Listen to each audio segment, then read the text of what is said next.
Hello all, this is Alana Dixon. I'm an assistant professor in the Department of Forensic Science, Kristu Jayanti College, Autonomous Bangalore. So I am teaching Introduction to Forensic Science. Today we'll be seeing a small topic in Introduction to Forensic Science. So forensic science is a very vast branch and it has very simultaneous subdivision branches. We'll be discussing a very few subdivision or the branches of the forensic science. So first of all, we are going to talk about something that deals with very interesting thing, which is firearms. So any guesses what the dealing of firearms in forensic is related to? Yes, we call that forensic ballistics. So that is a branch of forensic science that deals with the examination of firearms, bullets and effects of their use. For example, if I am shooting you from here, the bullet travels. So the trajectory of bullet will be analyzed. And once I shot, the GSR will be deposited in my hands. Now that is also crucial evidence. So I'll be taking a small swab of the GSR and getting it analyzed, which shows my presence in the crime scene that I have done the shot. Also the bullet entry, the entry wound, exit wound, all those things will be analyzed. So basically whatever comes or is dealing with the firearms, the bullet, the shotguns, rifles, whatever it is, and the GSR, gunshot residue, everything will come under forensic ballistics. So basically it is the linking of suspect to the crime scene with a specific firearm included in short terms. Now, what are the key functions? What might be the key functions? Obviously, first one is identification of firearms. We have different types of guns, rifles, AK-47, shotguns and all those things, long range, short range and all those things. Then analyzing the bullet trajectories, like short range, close range and all those things. Then determining the range of fire, the speed, the velocity and all those things. And again, like I told you, examination of the gunshot residue. These are the key functions of forensic ballistics. Now, to be more specific, let's say I'm getting a certain bullet from a crime scene. We'll analyze the bullet, we'll see which firearm uses certain type of bullets and we can connect, and then we'll connect that to our suspect, whomsoever it is. So let's take a real life situation. So here a suspect involved in a drive-by shooting. So police recovers shell casings from the scene. So ballistic experts will come to the role, analyze the casings and match them to a gun found in the suspect's position. For example, if you are the one who had shot, you will be having a case with you. I am having the shell casings. So I'll come and compare and I'll know that, okay, since it's matching, it's yours. That's how it is. So this evidence plays a critical role in securing a conviction in court. So that is ballistics. Next one we're going to talk about is psychology, which is a very interesting and major field in forensic science. So whenever the word psychology comes, we think it's mind reading.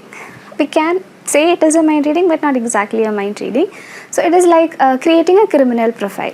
So if you are committing a crime which is pretty serious and heinous, I, as a forensic psychologist, will come and analyze with a questionnaire and certain scenarios, ask you about your background, your childhood, how you were brought up, any triggers you have, any traumas you have and all those things. And from all this, I can conclude that these are the reasons why you tend to commit that crime. Now, I'll also check the possibility of you repeating that crime because we cannot afford repetition of a crime. So your mental stability and the risk assessment factors will be analyzed. One real life example is Ted Bundy case. So you know that Ted Bundy had a very bad childhood. He was exposed to domestic violence by his grandfather and pornography. So he constantly started blaming his childhood and grandpa for his misbehavior and serial killing acts. So that is where the psychologists come, but Ted Bundy is a special case where even the forensic psychologist could not unwind his twisted brain. So the basic factors are criminal profiling, expert testimony. So let's say, for example, this mentally retarded person is coming for testimony. So the psychologist will be giving key ideas and explanations of so and so is happening because of so and so reasons. Then risk assessments, and this should be explained in layman terms as well in the court. And then victim support and counseling, which is basically seen in sexual assault cases.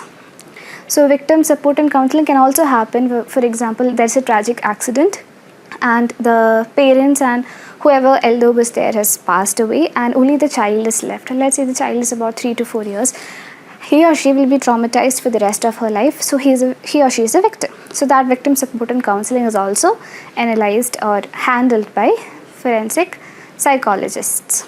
Now, let's take another real life example. A case where a serial arsonist is terrorizing a community. An arsonist means a person who deliberately sets fire on purpose on a property or something to destroy. I am setting fire in this room to destroy the room. So I'm intentionally setting it. That is arsonist. So the police have little evidence to go on since it's a fire case. Very less evidence will be left. So a psychologist is brought in to create a profile of the arsonist. Let's say they know we have a suspect, this is the arsonist. Based on the patterns observed at the crime scenes, he'll generate a profile, and like with a history of mental health or anger issues, arrogant issues. Maybe this is a way of me coping up with my stress or anger. For example, let's say whenever I used to get angry, I used to set things on fire, and when I see those things getting lit up, I am feeling okay. So now I have made this as my coping with my emotion stuff. So now slowly whenever I get more anger, more stressed, more arrogance, I start letting bigger things on fire, and that leads to the setting up of whole community or terrorizing a community to just cope up with my stress or my emotions. So this will be analyzed by the forensic psychologist. The next one we are going to discuss about is question documents. Now the word itself suggests what it is. Question document. I am questioning the integrity of this document. For example, let's say you have signed a check which is oversigned or overreturned by someone else. Now the amount that you signed for is different from the amount that was debited. Now this is creating a imbalance. So you will be going to a forensic lab, you will go to police station, register an FIR, and it will be brought to the forensic lab, and we'll have certain machineries to check it. Now this is a case of forgery or overwriting. So we'll have a VSC, video spectral comparator. We'll keep it inside that, and we can see the overwriting part. Now how do we do this? Because let's say, are all the blue pens having the same ink? No. If I am using a gripper and you are using a cello pin point, it is of different color. So it's easy for me to analyze under a microscope as well as in VSC that you have overwritten my statement or you have forged my the amount in the check. Similarly, when certain exams happens in OMR sheets, sometimes you forge with the OMR sheets. That can also be compared and analyzed and be shown as this. Then another one is signature. So no matter if you put 10 times your signature, the 10 signature won't be the same. Your sign is never the same no matter how 100 or 1000 times you put. Now let's say for example there are two papers. Let's say it's a property document and the signature is exactly the same, which is not possible. So that indicates that someone else has put the signature, copied the signature. Yes, some persons have the ability to copy the signature as it is. But how do we get to know? Because one person cannot put the same signature with the same indentations and curves, not even once. So that is how we analyze it. So the key function would be handwriting and signature analysis, ink and paper analysis, detection of alterations and erasures, and examination of intent in writings. What do you mean by intent in writing? Something with a raised portion. So certain, let's say brands might have certain logos and stuff which is intended, and there are several copyrights or copyings happening. So these cases will be coming under examination of intended writings. So in a real scenario, let's say a business owner discovers that a contract has been altered favoring the other party. Now he does a foul play and consults forensic document examiner. He'll analyze the ink, paper, sign and everything in the document, and he'll find that yes, it was altered. Now this will be presented as an evidence in the court, helping this owner to win his case. So far we covered ballistics, psychology and question document. Now comes a very important, which is digital forensics, which is very important in this scenario in the 21st century because all the attacks are being conducted online now. So basically from the word itself, it is a branch that focuses on the recovery, analysis and investigation of data from digital devices. It can be computers, laptops, smartphones, tablets, or any other electronic devices, CCTV cameras, whatever, so and so, pen drives and all those things. So key functions is data recovery, very first thing. So we are having, let's say we're having a case of suicide and we're getting the phone of the victim. What will we check? The chats and the mails and all those things, which is data recovery. Then analysis of digital footprints. Now when I say digital footprints, it means the sites you are visiting, the websites you are visiting. Every time you are going and visiting a website, you are leaving a footprint there. So all these footprints can help me track wherever you went and what all you searched for. Then digital device examination, which is again like data recovery. Once the data is recovered, we start checking for certain things. And then preservation. This is never expelled. We always keep it in our hand, because maybe after 10 to 12 years the case will reopen and we'll need a certain evidence. So preservation is also done by digital forensic branch. Now, real life scenario, a company experiences data breach, sensitive customer information is stolen, which is very common these days. Like you go for recharging stuff, you give your name and phone number, and that data is collected by someone else and we get random phone calls. This used to happen few years before.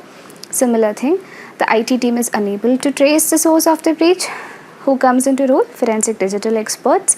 They'll analyze the network logos, recover deleted files, the digital footprints and all those things, and trace back, and will submit the evidence, and hence the case will be dealt accordingly. The next one is toxicology. So from the word toxicology, you can analyze it is the study of toxins and poisons. Okay, so what's the difference between toxin and poison? Toxin is internally generated, poison is something that is externally given from you. So I am taking a certain food and it creates a certain reaction in my body, so the toxin is released, and that is the cause of my death. That is toxicology. Toxins. Poisonous and consuming. Let's say some people consume rat poison or like harpic and all those things, phenyl for suicide attempts. That is, I am externally taking it, so that is study of poisons. So study of toxins and poisons comes under toxicology.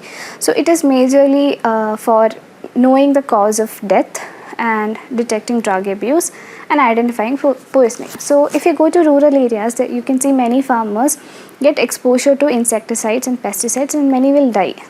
So it is unknown death, like randomly one day morning he will be dead and we will not know what's the reason.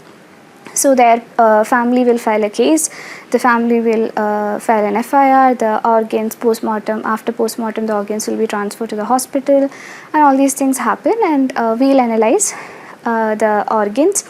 So viscera will be there, we'll analyze the viscera and we'll test for certain poisons and all these things, and it will get positive for either an insecticide or a pesticide, and we can confirm that the death is caused by so and so pesticide. That's how the forensic toxicology division works. Thank you.